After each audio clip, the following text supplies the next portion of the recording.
working life.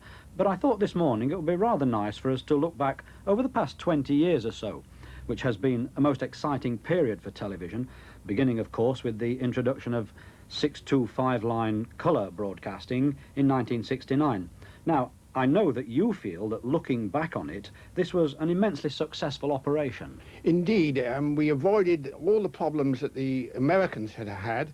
It took them something like 10 years to get it well established on colour. We got to the sort of penetration in a matter of 2 or perhaps 3 years and never looked back. Why do you think this was? I mean, obviously some particularly good decisions about the system, or what was it? Yes, I think we can congratulate ourselves that we chose the Powell system at the time, although also one must give a lot of credit to the advances that had been made, particularly on colour cameras and so on. The Americans found, like so many times, that pioneering don't pay, and we came in later and learnt from their lessons. The change over to 625 lines, looking back on it, seems relatively smooth as well. We had the business of the dual standard receivers for a few years, but it seems to have gone relatively smoothly. Yes, although of course it has meant in the end that we have lost the use of the VHF band 3, which I think was a very fine band for television, but that's water under the bridge. Let's move on to some other great landmarks. Teletext. I suppose the introduction of teletext would be another landmark over the past 20 years. Yes, it's a landmark that particularly I recall in connection with these programs, because the first transmission by the IBA of teletext was in fact on engineering announcements back in 1973. And of course we ought to get a patriotic plug in here. Teletext is now used widely around the world, but in fact it was invented and developed in this country. It's a British invention. It's done very well in most countries. America has had problems in getting it established. And of course, it didn't get off to a very bright start in the UK. It took a number of years to get decoders on the market, and sales and penetration have never been exceptionally good. But nevertheless, it is a firmly useful service nowadays. Let's move on then to perhaps the most recent major development, and that's the introduction of Channel 4. This again, from an engineering point of view, certainly went comparatively hitch-free. I think it's been a remarkable success, and I mean, by the end of this year, all of the 800 or so low-power relays will have been equipped for Channel 4, and the coverage will be exactly equal to that of ITV. And this is in a matter of 5 years, which is a remarkably quick time. And of course, even at the very start, we had something like 87% coverage of population. Yes, it's been an engineering major success.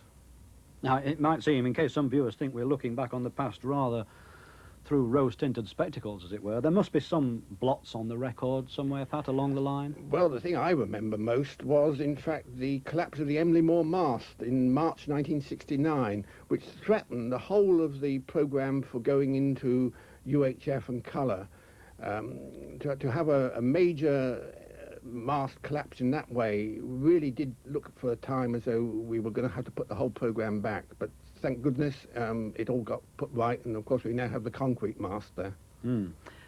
Any other particular bad spots in the record, do you say? Well, I'm not thinking so much of bad spot. What they did strike me, we haven't mentioned, of course, was the change from the ITA to the IBA in 1972 with the introduction of local radio. And I remember very well your being the first announcer on local radio in the London area when, in fact, the IBA ran the station on trade test for something like 6 months. That's certainly true, Pat. I'm still dining out on that one. You did mention teletext earlier on. It is a fact. Channel 4 and colour really got off to flying starts. Teletext we were very nervous about for a number of years even, were we not?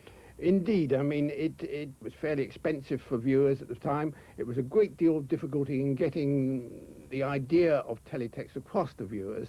And even now, there is still more work to be done in that, because like most of us who've been using teletext for some years, we just would hate to be without it now. And yet it's quite difficult to, even to this day, to convince people who haven't got it that it is a really useful service. It is nonetheless firmly established now, almost as much as television itself. Indeed. In fact, as engineering announcements were saying a week or so ago, fast text is yet a further improvement in it. Although, again, I would like to see, personally, the control units being made simpler to operate by the older people. As you get older, you just haven't got the patience to fiddle with a lot of knobs and learn the tricks of the trade. And finally, Pat, I must ask you my favourite question to you over these past 10 years or so. How long will it be before we can all receive direct satellite television? Peter, that's no longer my problem. It's nice to have something to leave to one's successors. Do you know, I knew you were going to say that. Thanks very much indeed, Pat. And thank you, Peter. And our special thanks to Pat Hawker, whose regular contributions to engineering announcements have kept us informed and entertained since the very first of these programmes back in 1970. Well, Pat now leaves us to devote even more time to his many other journalistic activities, and we wish him well.